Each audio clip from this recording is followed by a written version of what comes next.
Hey YouTube, what's up? I'm doing part 2 of my first stream of thoughts, theories, and ideas videos for Evo Fury.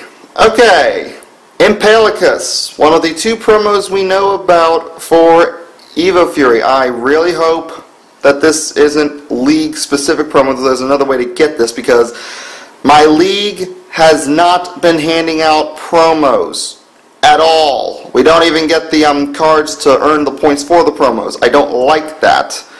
I'm just glad that up until now, none of the league-specific promos I've needed. But yeah, this Impalicus guy, if you've been watching the show, you know exactly who he is. Evolved straight off Rithing Bone Ghoul.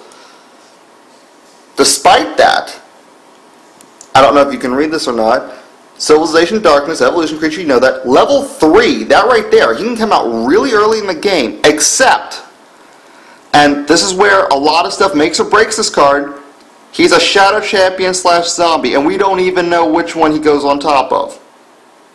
If he goes on top of Shadow Champions, even though he's level 3, we won't see this guy till turn 6. If he goes on Zombies, however, you all know of Marrow Ooze, level 1 Zombie. Now, if I'm not playing Darkness, that's a huge threat because, okay, great, even though Marrow Ooze came out turn 1, I have to have a Comet Missile coming out on turn 2 or 3 of mine just to prevent this thing from coming out.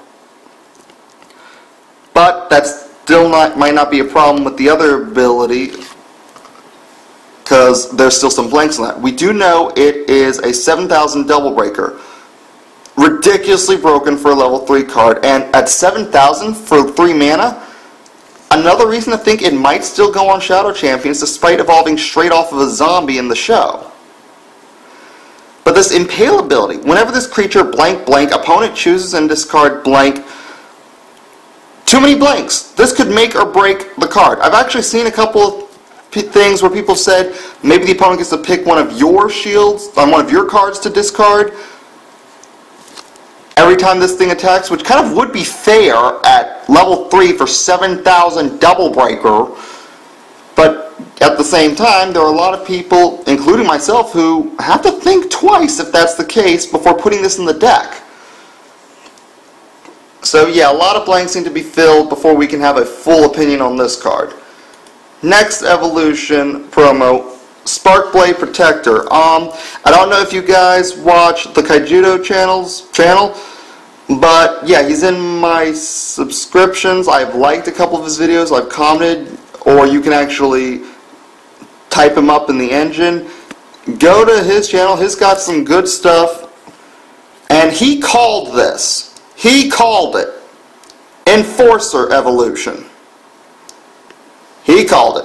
Level 4 at that. So this thing can go on top of Magris or Stalker Sphere, both of which are cards for a rush deck. Keep that in mind. I'll be coming back to that in a second. He's a blocker with 6,000 power. Double Breaker. So it's one of the blockers that can not only attack but double break. We've already had 2. One of them, Ravu, love it to death.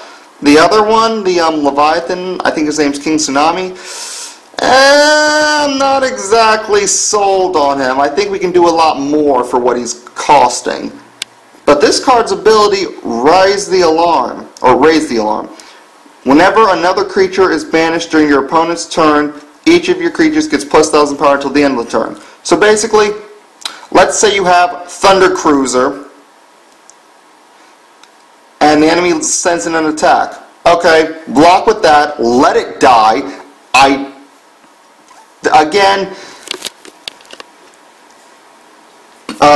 Tetsurion, the Evo Fury version, that guy's a bleeding of abilities from other games where the ability was commonly seen in Light and Water. This right here, that ability, sounds like something I would expect from Darkness. I think in this game they're really trying to mesh abilities left and right. I mean, they even gave Nature a good draw power card. So yeah, this game's getting really crazy, really quick. If you're adept to card games being a certain way, this is going to be your trial. You have to adapt or suffer in this game because, oh wow, they are coming out with a lot of stuff really early. I'm looking very forward to all the other stuff coming from this game. But yeah, you basically sacrifice a low-level blocker if you can, my little strategy right here, and then each of your creatures, including this one, will gain 2,000 power until the end of the turn. Again, remembering, this is a blocker at level 4, so it'll jump up to an 8,000 level 4 blocker. That's broken, especially in light decks that run Jade Monitor. Razor Pine Tree is always hilarious for me. I love that thing. But more than notably, Star Lantern. Enough said on that one. I easily see this becoming to Rush decks and Kaijudo what this card, Larbagir the Immaculate, was in Duel Masters. Well, that's my theories and strategy ideas so far with Evo Fury. I'll be coming up with more as more details of the set come out.